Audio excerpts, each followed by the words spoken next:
こんちは。ギルクエを求めて探索シリーズ、パート8参ります。さあ、新固定を厳選してきましたよ。お目当てはディアブロス系となります。結局、前回の固定の成果はキリンアタンだったからな。ちょっとこれじゃ終われないよね。っていうのと、ちょっとキリンアクエに問題を発見した。そのあたりは後半で触れるよ。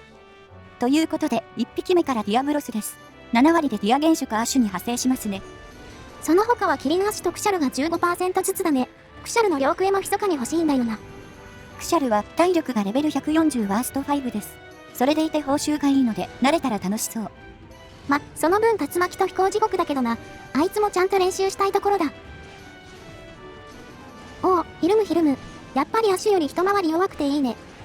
コンボも少ないし、純粋にステータスが弱いですね。アシュの周回はほんと大変でしたので。前回の固定、辛かったね。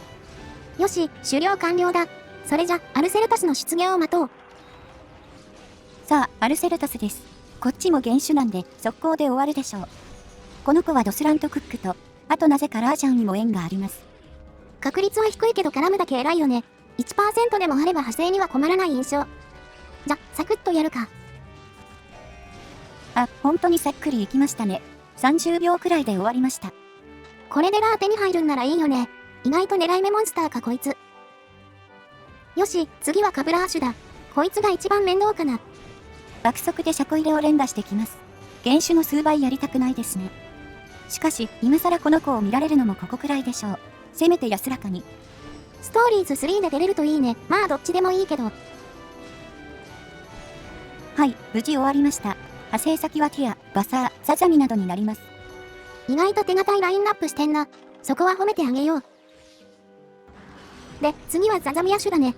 もちろんザザミアシュに高確率で派生する。その他 20% でラージャンにも絡みます。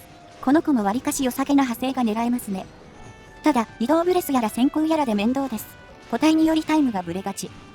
弱点が狙いづらいのもちょっと面倒だな。とにかくこかしてゴリ押ししよう。はい、おしまい。いちいち紫に移動するのやめようね。ディア君がいると砂地の発生率上がるんですかね。砂と紫がよく両方出てきます。さあ、最後はフルフルでした。真っ白なんでよく目立ちますね。やっぱこいつ、異質な見た目してるよな。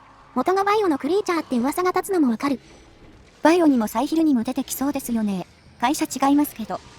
この子はウーガーシュとディアブロスにも派生します。この固定に合ってていいですね。よーし OK。じゃあ、早速1回目の鑑定タイムといこうぜ。面白いクエスト、たくさん頼みますよ。もうキリンアッシュはいりませんので。今回も若干絡む構成ではあるけどな。確率はさほど高くなさそうだが。まずまずってところだな。ディア絡みが来てるのはいいぞ。しかも左ディアでアックスコンでした。見た目ガルテミスで大正解。相方バサルもいいね。楽なやつに遠目に置いて体力を下げられる。あ、初期は砂だ。けど誰もいないみたい。残念。バサルなら合流は自動で阻止できますが、1不在じゃ意味ないですね。で、2のツタがバサルの初期位置でした。これは構成的にダメですね。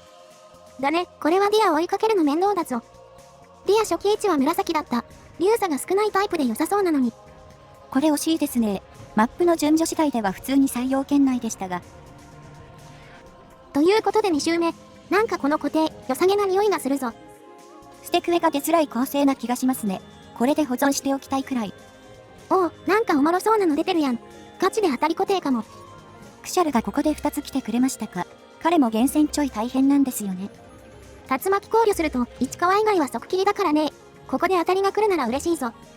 アックスコンだと見た目は激流負かエイムオブトリック。どちらもいいですよ。おお、まさかの展開。本当に初期市川が来ちゃいました。え、マジか。しかも通過楽なタイプじゃんこれ。エリアには傾斜か。ここも広さ的には悪くない。クシャルは崖にも出現できますが、移動竜巻を考えるとちょいやりたくないんですよね。そしてエリア3は天井でした。ここにはクシャル移動できません。つまり、移動が1、2で固定できて初期かは。これ採用圏内じゃん普通に。まだ2周目ですがこれが、まさかの1パートで終了ですか。一応、他に出たクエも見ておくわ。良さげな組み合わせが多かったから。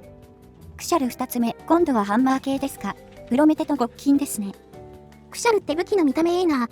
もっと野良やっとくんだった。ああ、こっちはダメだったか。まあ、優先度はこんのが高いしいいだろう。それじゃあ、次はこれですね。ザザミやディアーのランス系です。お、見た目はプリバとベリオヤリじゃん。ザザミも見た目いいよね。あ、初期1ザザミ来た。正解引いてきたね。ザザミとディアは砂マップ中心で非常に合流しやすいです。回避できるのはザザミ川パターンくらいですね。そしてディアガニですなと、これはどうなんでしょう。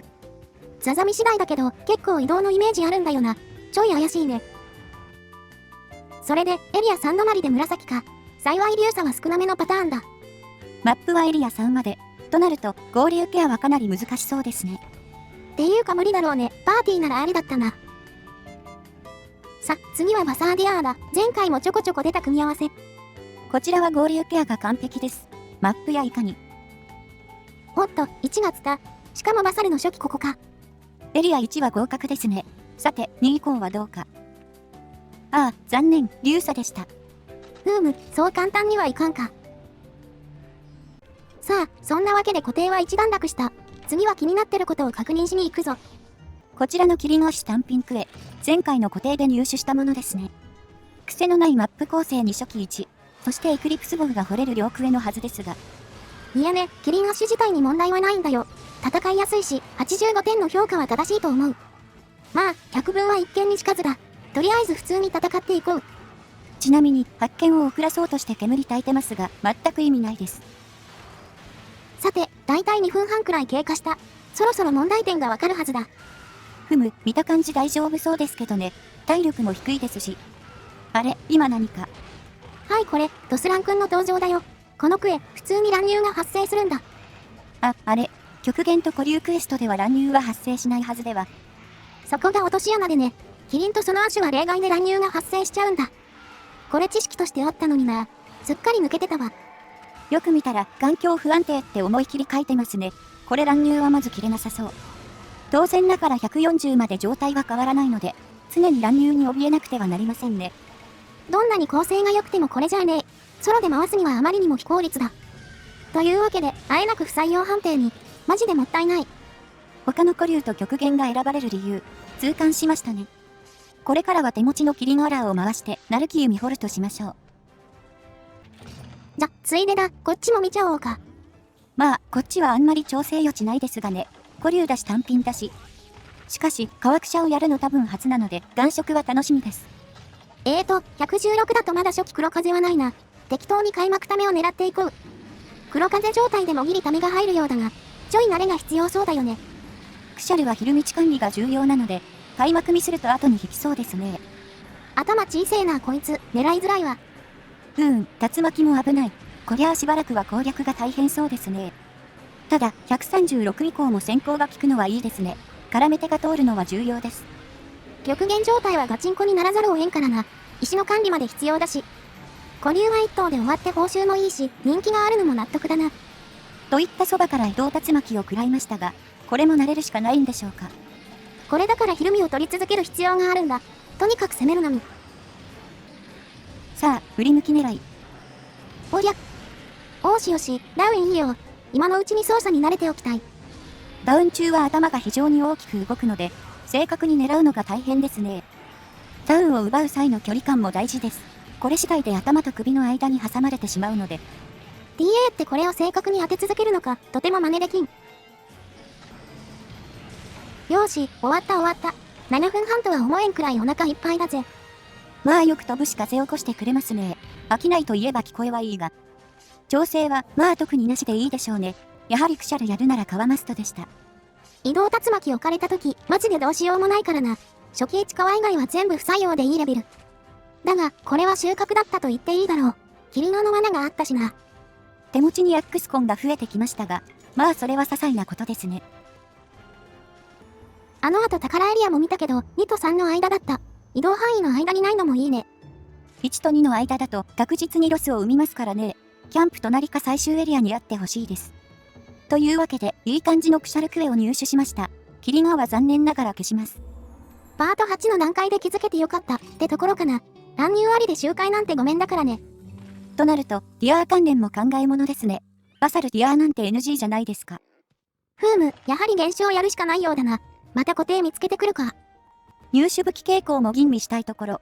体験関連を充実させていきましょう。ほいじゃ、次の動画で。またね。